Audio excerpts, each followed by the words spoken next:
9 करोड़ 70 लाख, जी हाँ, इतने WhatsApp message भेजे गए हैं पूरी दुनिया में, और वो भी सिर्फ पिछले 1 ही मिनट में। और ये ही नहीं, पिछले 1 मिनट में इंटरनेट पर बहुत सारी डिजिटल घटनाएं हुई है। 59 लाख गूगल सर्चेस हुए हैं। 13 करोड़ 89 लाख रील देखे गए हैं इंस्टाग्राम और फेसबुक पर।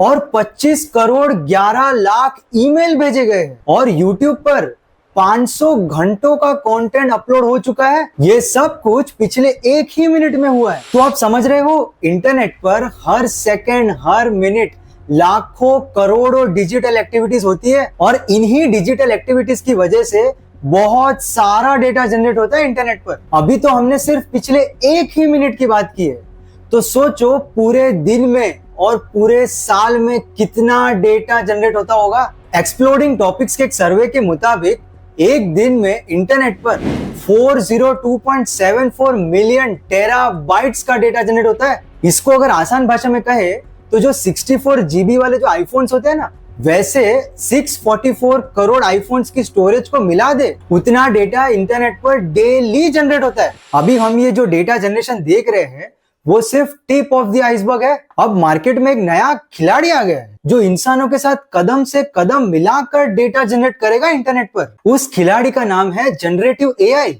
जनरेटिव एआई के जो मॉडल्स जैसे कि चैट जीपीटी, जेमिनी और ऐसे बहुत सारे मॉडल्स हैं जो हम यूज करते हैं, वो अल्टीमेटली इंटरनेट पर ही तो डेटा जनरेट कर रहे हैं। अब इन एआई मॉडल्स के आने की वजह से एक पूरी की पूरी इंडस्ट्री को बेइंतहा फायदा होने वाला है। इनफैक्ट इस इंडस्ट्री के बिना तो एआई पॉसिबल ही नहीं है। कौन सी है ये इंडस्ट्री? कौन सी है ये इंडस्ट्री? चलो मैं आपको एक हिंट दे देता हूँ।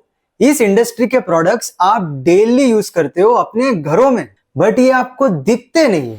इसलिए आइए जानते हैं ये पूरी कहानी, जहां पर हम डिटेल में जानेंगे कि ये जो इंटरनेट पे इतना सारा जो डेटा जनरेट होता है, एक्चुअल में उसका होता क्या है, कहां जाता है वो डेटा, और कैसे इस डेटा को इस्तेमाल करके कुछ कंपनीज एआई मॉडल्स बना के बहुत सारे पैसे कमाती है, और कौन सी है वो इंडस्ट्री जिसको एआई की वजह से बहुत ज्यादा फायदा हो सकता है। और वीडियो के अंत में मैं आपको मेरा पॉइंट ऑफ व्यू तो बताऊंगा ही, और साथ में एक बहुत इंटरेस्टिंग ऑब्जर्वेशन भी बताने वाला हूँ।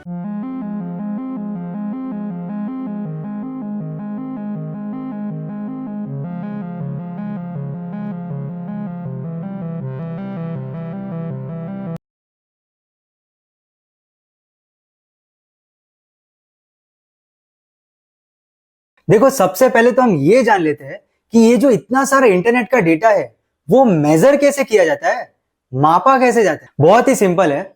जब आप नया फोन खरीदने जाते हो तब आप देखते हो ना कि आपके फोन में कितना एक्सटर्नल स्टोरेज है।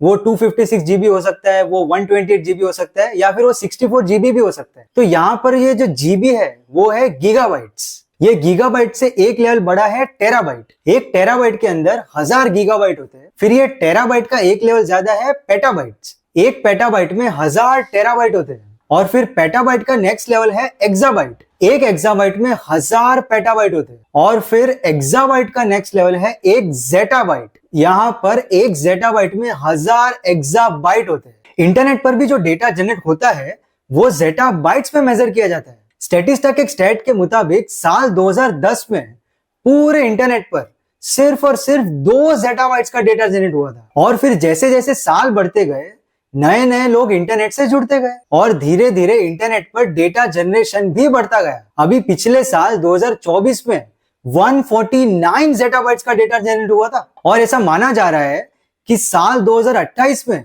394 जेटाबाइट्स का डेटा जनरेट होगा। ये बहुत बहुत बहुत ही बड़ा नंबर है। 10,000 करोड़ आईफोन्स की स्टोरेज को जब हम मिलाते हैं तब एक जेटाबाइट बनता है। तो सोचो, जब 394 जेटाबाइट्स का डेटा जनरेट होगा तो वो कितना बड़ा होगा। ये जो इतना सारा जो डेटा जनरेशन होने वाला है आगे इंटरनेट पर, उसके पीछे एक बहुत बड़ा कारण एआई होने वाला है। क्योंकि अगर आप देखोगे, जनरेटिव एआई के आने के पहले इंटरनेट पर ज्यादातर जो कंटेंट था वो ह्यूमन जनरेटेड कंटेंट था। मतलब हम इंसान थे जो फोटो अपलोड करते थे, वीडियो अपलोड करते थे, ईमेल भेजते थे, न्यूज लेटर भेजते थे, ब्लॉग लिखते थे। बट अब जनरेटिव एआई आने के बाद इंटरनेट पर एआई जनरेटेड कंटेंट भी आ चुका है। मतलब अभी हाल फिलहाल में इंटरनेट पर दो टाइप के कंटेंट एग्जिस्ट करते हैं। एक है ह्यूमन जनरेटेड कंटेंट और दूसरा है AI generated content. AI generated content में भी फोटो होंगे, इमेजेस होंगे, वीडियोस होंगे, टेक्स्ट भी होंगे। बट फर्क यही रहेगा कि वो एआई से जनरेट हुए हैं, ना कि किसी इंसान के दिमाग से।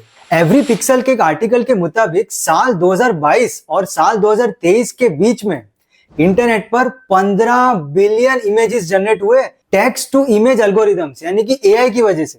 गूगल के सीईओ सुंदर पिचाई ने भी कहा कि उनकी कंपनी में जो नया कोड जनरेट हो रहा है उसमें से 25% कोड एआई जनरेटेड है। अडोब फायरफ्लाई जो एक AI based image generation tool है, उसको लॉन्च होने के 3 महीने के अंदर ही 1 बिलियन यानी कि 100 करोड़ इमेज जनरेट हो गए उसमें। ओपन एआई जिस कंपनी ने चैट जीपीटी बनाया, उनके चीफ ऑपरेटिंग ऑफिसर ने कहा कि फरवरी 2025 में उनके 400 मिलियन वीकली एक्टिव यूजर्स थे। उसका मतलब हर हफ्ते 40 करोड़ लोग चैट जीपीटी यूज करते हैं। सेल्सफोर्स जो एक सीआरएम कंपनी है, उन्होंने यूएस, यूके, इंडिया और ऑस्ट्रेलिया में से 4000 लोग का एक सर्वे किया। उसमें उन्हें यह पता लगा कि जो 52% जो जनरेटिव एआई के यूजर्स हैं, उनका यूजेज एक्चुअल में बढ़ रहा है। इसका मतलब जिन्होंने एक बार जनरेटिव एआई के टूल्स यूज कर लिए, उनका बार बार मन हो रहा है वापस वही टूल्स यूज करने का। तो आप देख रहे हो एआई का अडॉप्शन पूरी दुनिया भर में बहुत ही तेजी से बढ़ रहा है और इसकी वजह से इंटरनेट पर एआई जनरेटेड कंटेंट भी बढ़ रहा है। और ये एआई जनरेटेड कंटेंट रुकने नहीं वाला, वो सिर्फ और सिर्फ बढ़ने वाला है, क्योंकि आगे जाके बहुत सारे लोग जनरेटिव एआई को अडॉप्ट करेंगे। पर अब हमें ये प्रश्न आता है कि ऐसा क्यों हो रहा है कि एआई की वजह से इतना बड़ा डेटा एक्सप्लोजन आ रहा है इंटरनेट पर। इसके पीछे एक बहुत बड़ा कारण है एआई डेटा साइकिल। जी हाँ, इस एआई मॉडल बनाने के प्रोसेस में एक एंडलेस साइकिल बन चुकी है, जिसकी वजह से इंटरनेट पर एआई जनरेटेड कंटेंट बढ़ता ही जा रहा है। इसको बहुत एक सिंपल से एग्जांपल से समझते हैं। मान लो एक कंपनी है जिसका नाम है डोमेल एआई। इस कंपनी ने इंटरनेट से बहुत सारा डेटा लिया, उससे अपने एआई मॉडल को ट्रेन किया और पब्लिक यूजर्स के लिए मॉडल को लॉन्च कर दिया। अब इंटरनेट पर करोड़ों पब्लिक यूजर्स इस मॉडल को यूज करने लगे। कोई अपने कंटेंट राइटिंग के लिए यूज कर रहा है, कोई प्रोग्रामिंग कर रहा है, कोई कोडिंग के लिए यूज कर रहा है या फिर कोई जानकारी ले रहा है। बट सब लोग अपने अलग अलग कामों के लिए इस मॉडल को यूज कर रहे हैं और जितने ज्यादा लोग इस मॉडल को यूज कर रहे हैं, उतना एआई जनरेटेड कंटेंट भी इंटरनेट पे बढ़ रहा है। अब यही कंपनी डोमेल एआई जिसने मॉडल 1 लॉन्च किया, अब वो एक मॉडल पे तो नहीं रुकेंगे, उन्हें model 2, model 3, model 4, model 5 launch करना ही पड़ेगा, क्योंकि धीरे धीरे उनका जो मॉडल 1 था वो पुराना होते जाएगा, क्योंकि वो पुराने डेटा पे ट्रेन था। और इंटरनेट पर तो डेली टेराबाइट्स का नया नया डेटा जनरेट हो रहा है। मतलब इस कंपनी के मॉडल को भी अपडेटेड ही रहना पड़ेगा, इसीलिए कंपनी को नए नए models with latest data train करने होंगे। अब यही कंपनी डोमेल एआई जब मॉडल 2 को ट्रेन करेगी, तब उन्हें वापस डेटा की जरूरत पड़ेगी। वो डेटा तो वो इंटरनेट से लेके आएंगे। अब तक तो इंसानों ने इंटरनेट पर बहुत सारा डेटा अपलोड कर लिया होगा। किसी ने इमेज अपलोड किया होगा, किसी ने वीडियो अपलोड किया होगा, किसी ने ब्लॉग अपलोड किया होगा और किसी ने न्यूज़लेटर भी अपलोड किया होगा। बट अब फर्क ये है कि ये जितना भी कंटेंट इंसानों ने अपलोड किया है इंटरनेट पर, वो सारा का सारा ह्यूमन जनरेटेड कंटेंट नहीं होगा। उसमें से कुछ परसेंट एआई जनरेटेड कंटेंट होगा, क्योंकि बहुत सारे इंसानों ने मॉडल 1 का यूज करके कंटेंट अपलोड किया होगा इंटरनेट पर। तो अब ये जो मॉडल 2 बनेगा, वो human generated content plus AI generated content पे ट्रेन होगा। अब मॉडल 2 जब पूरी तरह से ट्रेन हो जाएगा, फिर इंटरनेट पे पब्लिक यूजर्स के लिए लॉन्च होगा और फिर हमारे जो करोड़ों इंटरनेट यूजर्स है, वो मॉडल 2 को यूज करके एआई जनरेटेड कंटेंट बनाएंगे और वापस इंटरनेट पे पोस्ट करेंगे। और फिर यही कंपनी डोमेल एआई, उसका मॉडल 3 भी इंटरनेट पर ह्यूमन जनरेटेड कंटेंट और एआई जनरेटेड कंटेंट से ही ट्रेन होगा और फिर वापस वो पब्लिक यूजर्स के लिए लॉन्च होगा। तो आप समझ रहे हो, यहाँ पर क्लियरली एक साइकिल बन रही है, जहां पर मॉडल 1 जो इंटरनेट के डेटा से ट्रेन हुआ था, उसको पब्लिक यूजर्स के लिए लॉन्च किया गया। फिर करोड़ों लोगों ने मॉडल 1 को यूज किया और एआई जनरेटेड कंटेंट बनाया और उसको इंटरनेट पे पोस्ट किया। फिर जो मॉडल 2 बना वो human generated content plus AI generated content पे ट्रेन हुआ और फिर वापस बहुत सारे करोड़ों इंटरनेट यूजर्स ने मॉडल 2 को यूज किया और इंटरनेट पे बहुत सारा एआई जनरेटेड डेटा बना दिया। ऐसे करते करते model 3, model 4, model 5, model 6 train होते रहेंगे, लॉन्च होते रहेंगे और एआई जनरेटेड डेटा इंटरनेट पे बढ़ता रहेगा। तो ये थी एक सिंपल एआई डेटा साइकिल जो बहुत ही एंडलेस दिख रही है और इसकी वजह से इंटरनेट पर एआई जनरेटेड डेटा बढ़ता ही जा रहा है। तो आपने देखा, जनरेटिव एआई एक ऐसी टेक्नोलॉजी है जो डेटा जनरेटर तो है ही और साथ में डेटा कंज्यूमर भी है। इसका मतलब जनरेटिव एआई के जो मॉडल्स है वो ट्रेन होने के लिए डेटा लेते हैं और ट्रेन होने के बाद डेटा देते हैं। मतलब ये जो जनरेटिव एआई की जो टेक्नोलॉजी है वो डेटा की बहुत भूखी है। और ये तो हमने सिर्फ एक ही कंपनी के मॉडल 1, 2, 3, 4 की बात की है। आगे जाके बहुत सारे कंपनीज अपने एआई मॉडल्स लॉन्च करने वाले हैं। इंडिया के इलेक्ट्रॉनिक्स और आईटी मिनिस्टर अश्विनी वैष्णव जी ने कहा कि इंडिया भी अपना खुद का एक एआई मॉडल लॉन्च करने वाला है। Amazon भी अपना नया रीजनिंग मॉडल नोवा इस साल लॉन्च करने वाला है। माइक्रोसॉफ्ट भी अपना नया एआई मॉडल MAI लॉन्च करने वाला है। वापस इन सब कंपनीज को ये ही साइकिल से गुजरना होगा, model data, model data, model data. और फिर जो एआई स्टार्टअप्स आएंगे जो इन बड़े बड़े कंपनीज के फाउंडेशनल मॉडल को फाइन ट्यून करके अपने खुद के मॉडल बनाएंगे, उन्हें भी यही साइकिल से गुजरना होगा। क्योंकि अगर फाउंडेशनल मॉडल ही चेंज होते जा रहे हैं तो इनके मॉडल्स भी चेंज होते रहेंगे। इसमें भी बहुत सारे वेरिएशन है आगे। अभी तो हमने सिर्फ टेक्स्ट बेस्ड मॉडल की बात की है, आगे जाके इमेज डेटा के अलग मॉडल बनेंगे, वीडियो डेटा के अलग मॉडल बनेंगे, ऑडियो डेटा के भी अलग मॉडल बनेंगे और ना जाने कितने अलग अलग फाइल टाइप्स के अलग अलग मॉडल बनेंगे।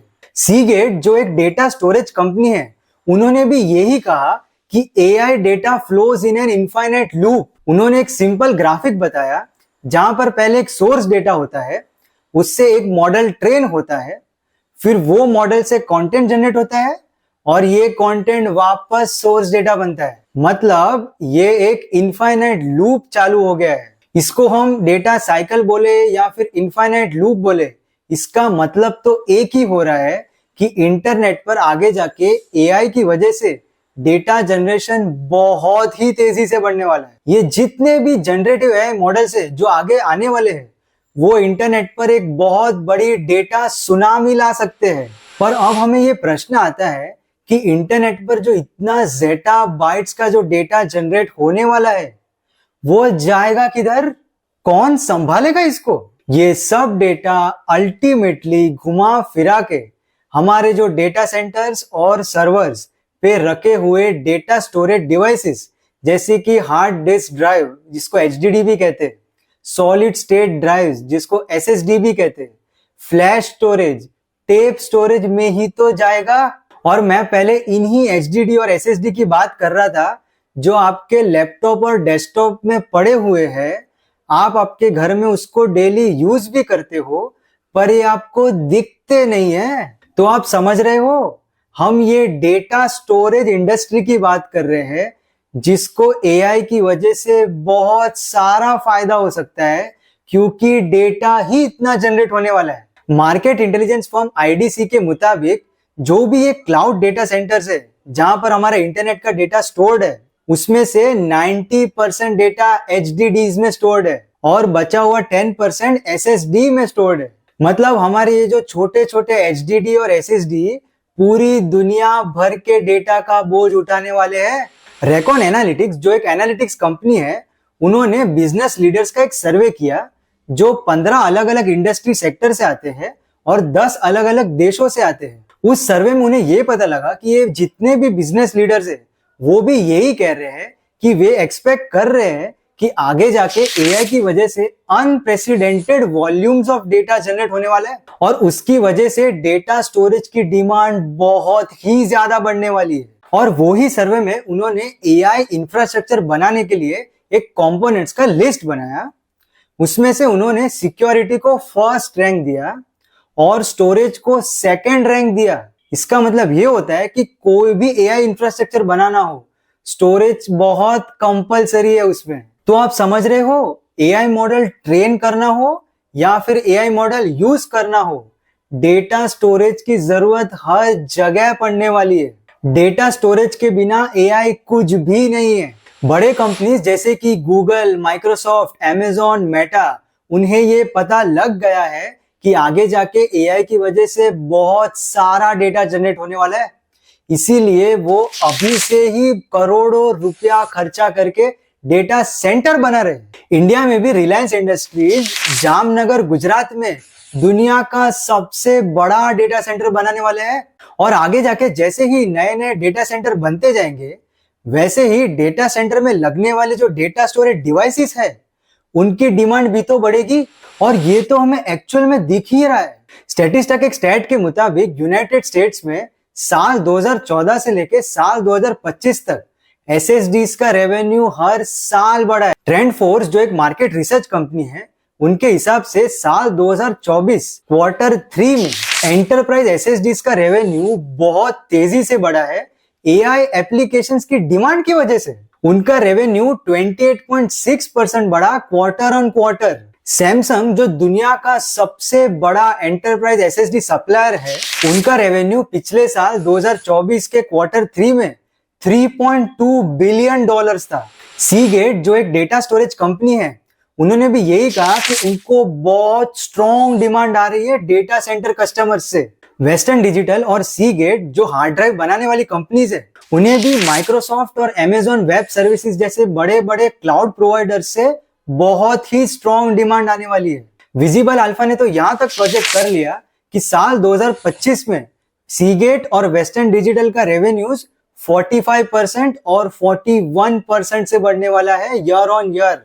सीगेट कंपनी ने तो अपने हार्ड ड्राइव्स के भाव भी बढ़ा दिए, क्योंकि उनको एआई की वजह से बहुत ज्यादा ही डिमांड आ गई और उतनी सप्लाई थी ही नहीं उनके पास। तो आप समझ रहे हो, जैसे जैसे एआई की वजह से ज्यादा डेटा जनरेशन बढ़ रहा है इंटरनेट पर, वैसे वैसे बड़े बड़े कंपनीज नए नए डेटा सेंटर खोल रहे हैं। और जितने ज्यादा नए डेटा सेंटर खुल रहे हैं, उसकी वजह से डेटा स्टोरेज जो डिवाइसेस है, उनकी डिमांड भी बढ़ रही है। और अगर डेटा स्टोरेज डिवाइसेस की डिमांड बढ़ रही है, तो जो कंपनीज है जो ये डेटा स्टोरेज डिवाइसेस बनाती है, उनके रेवेन्यू भी बढ़ रहे हैं। अभी ये जो डेटा स्टोरेज कंपनीज है, उन्हें ये पता चल गया है कि अभी ही समय है रेवेन्यू कमाने का। इसीलिए वो एआई के लिए स्पेशल एसएसडीज और एचडीडीज लॉन्च कर रहे हैं। वेस्टर्न डिजिटल जो एक डेटा स्टोरेज कंपनी है, उन्होंने तो ये जो पूरे एआई डेटा साइकिल जिसकी हमने पहले बात की, उसके हर फेज के लिए डेटा स्टोरेज डिवाइस लॉन्च कर दिए। अगर आप डायग्राम देखोगे तो आपको ये पता लगेगा कि रॉ डेटा फेज से लेकर फाइनल एआई मॉडल लॉन्च होने तक हर फेज के लिए सेपरेट एचडीडीज और एसएसडीज लॉन्च कर दिए। इन्होंने तो पूरा एक इकोसिस्टम ही क्रिएट कर लिया है कस्टमर्स के लिए। सैमसंग कंपनी ने भी सैमसंग PM9A3 एसएसडी लॉन्च की है एआई वर्कलोड्स के लिए। माइक्रॉन जो एक डेटा स्टोरेज कंपनी है, उन्होंने भी माइक्रॉन 9550 NVMe एसएसडी लॉन्च की है, जो डेटा सेंटर्स में और एआई वर्कलोड्स के लिए यूज होगी। सॉलिडाइम वो भी एक डेटा स्टोरेज कंपनी है, उन्होंने भी 122 टेराबाइट की एसएसडी लॉन्च की है एआई वर्कलोड्स के लिए। सीगेट कंपनी जिसकी हमने अभी पहले बात की, उन्होंने भी 36 TB का एक्सॉस M हार्ड ड्राइव लॉन्च किया है डेटा सेंटर्स के लिए। तो आप देख रहे हो, सबके सब डेटा कंपनीज में एक रेस लग चुकी है। और जब भी किसी सेक्टर में कंपनीज का रेवेन्यू बढ़ रहा होता है या फिर बढ़ने वाला होता है, उस सेक्टर की मार्केट साइज भी बढ़ती ही है। अगर हम ये पूरी की पूरी डेटा स्टोरेज इंडस्ट्री की मार्केट साइज देखें, तो हमें ये पता लग रहा है कि साल 2023 में जो ग्लोबल डेटा स्टोरेज मार्केट थी $247.32 बिलियन, और ऐसा माना जा रहा है कि साल 2030 में ये मार्केट साइज होगी $777.98 बिलियन। ये बहुत ही बड़ा ग्रोथ है डेटा स्टोरेज इंडस्ट्री के लिए।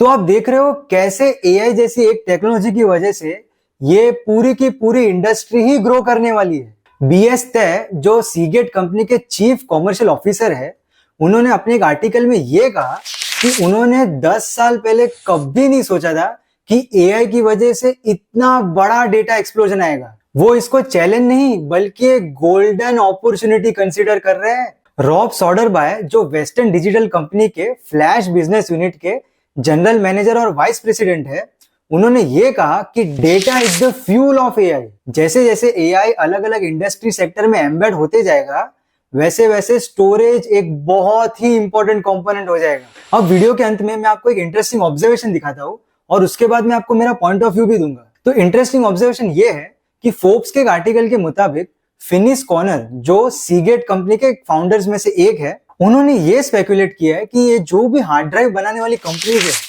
वो बहुत ही अंडर वैल्यूड है। उन्होंने ये कहा कि ये जो 3 सबसे बड़ी हार्ड ड्राइव बनाने वाली कंपनीज है, उनकी कंबाइंड वैल्यू सिर्फ $40 बिलियन है। और जो क्लाउड डेटा स्टोरेज वाले बिजनेसेस है जैसे कि गूगल, AWS और एप्पल, उनकी कंबाइंड वैल्यू $6 ट्रिलियन है। इसका मतलब कस्टमर की वैल्यू सप्लायर से ज्यादा है। इसलिए फिनिस कॉर्नर ने कहा कि ये नंबर उन्हें सही नहीं लग रहे और कोई इन हार्ड ड्राइव कंपनीज की इंपॉर्टेंस पे ध्यान नहीं दे रहा है। और जब हमने रिसर्च किया इसके बारे में तो हमें ये पता लगा कि सीगेट कंपनी की जो मार्केट कैप है, जब हम रिसर्च कर रहे थे, वो थी $18.61 बिलियन और वेस्टर्न डिजिटल कंपनी की मार्केट कैप थी $15.39 बिलियन।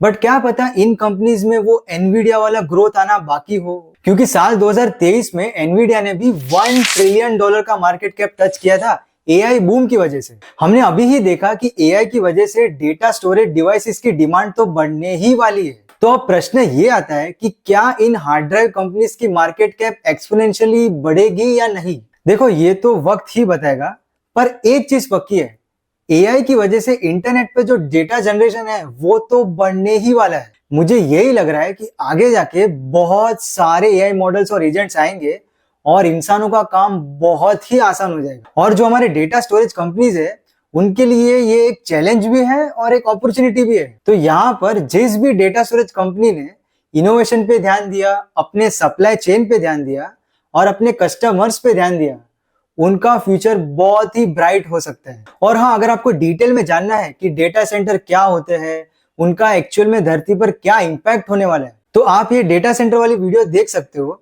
उसका लिंक मैं आपको डिस्क्रिप्शन और आई बटन दोनों में दे दूंगा।